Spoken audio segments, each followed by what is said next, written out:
Hello friends, JK and GS world में आपका स्वागत है। आज हम लोग पढ़ेंगे गुरुत्वाकर्षण।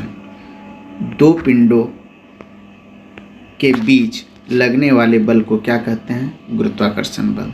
गुरुत्वाकर्षण के नियम का प्रतिपादन किसने किया था? न्यूटन।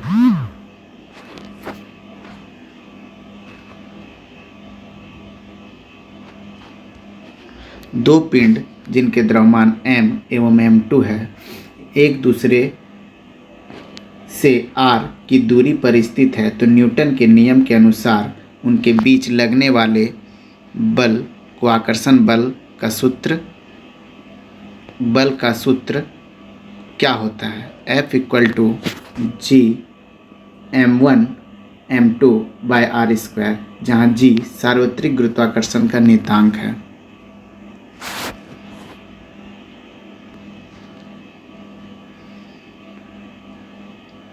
वह आकर्षण बल क्या है जिससे पृथ्वी किसी वस्तु को अपने केंद्र की ओर खींचती है?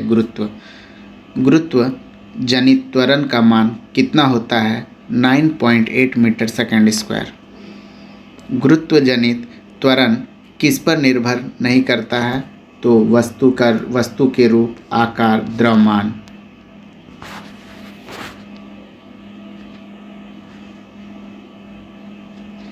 पृथ्वी की सतह से ऊपर या नीचे जाने पर जी का मान पर क्या प्रभाव पड़ता है? जी का मान घट जाता है।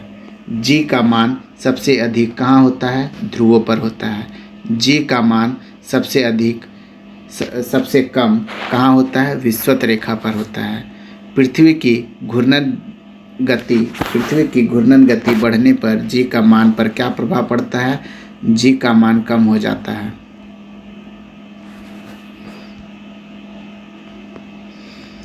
पृथ्वी की घूर्णन गति घटने पर जी के मान पर क्या प्रभाव पड़ता है? जी का मान बढ़ जाता है। यदि पृथ्वी अपनी वर्तमान कोणीय चाल से 17 गुना अधिक चाल से घूमने लगे तो भूमध्य रेखा पर रखी वस्तु का भार कितना हो जाएगा? 0 हो जाएगा।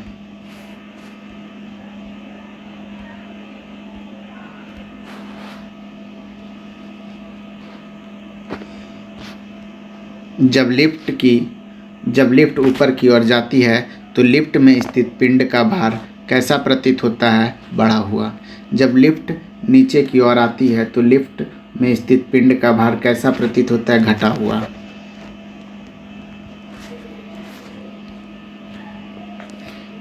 जब लिफ्ट एक समान वेग से ऊपर या नीचे गति करती है तो लिफ्ट में स्थित पिंड का भार में क्या परिवर्तन होता है? कोई परिवर्तन नहीं होता है। यदि नीचे उतरते समय लिफ्ट की डोरी टूट जाए तो वह मुक्त पिंड की भांति नीचे गिरती है।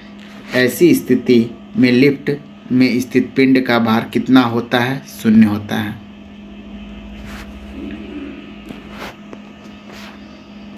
ग्रहों की गति से संबंधित नियम किस वैज्ञानिक ने दिए हैं? केपलर। किसी ग्रह के चारों ओर परिक्रमा करने वाले पिंड को उस ग्रह का क्या कहते हैं? उपग्रह। चंद्रमा किसका एक उपग्रह है? पृथ्वी। उपग्रह की कक्षीय चाल किस पर निर्भर करती है? पृथ्वी तल से ऊंचाई पर।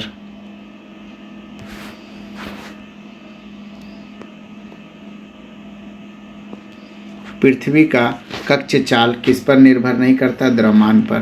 पृथ्वी तल के अति निकट चक्कर लगाने वाले उपग्रह का कक्षीय चाल लगभग कितनी होती है? 8 किलोमीटर प्रति सेकंड। एक उपग्रह अपनी कक्षा में पृथ्वी का एक चक्कर जितने समय में लगाता है उसे क्या कहते हैं? परिक्रमण काल। पृथ्वी के अति निकटतम चक्कर लगाने वाले उपग्रह का परिक्रमण काल कितना होता है? तो 1 घंटा 24 मिनट।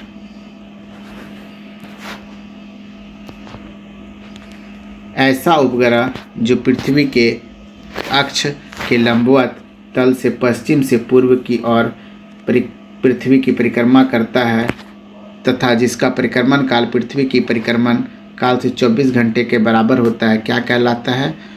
भूअस्थायी उपग्रह। भूअस्थायी उपग्रह पृथ्वी तल से लगभग कितनी ऊंचाई पर रहकर पृथ्वी का परिक्रमण करता है? तो 36,000 किलोमीटर।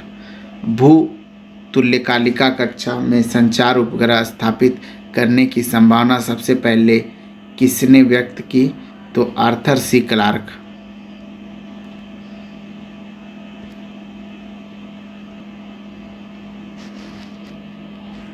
उस न्यूनतम वेग को क्या कहा जाता है जिससे किसी पिंड को पृथ्वी की सतह से ऊपर की ओर फेंके जाने पर गुरुत्व क्षेत्र को ऊपर कर जाता है और पृथ्वी पर वापस नहीं आता है? उसे पलायन वेग कहते हैं। पृथ्वी के लिए पलायन वेग का मान कितना है? तो 11.2 किलोमीटर प्रति सेकेंड। पलायन वेग कक्ष वेग का कितना गुना होता है? तो √2 गुना होता है।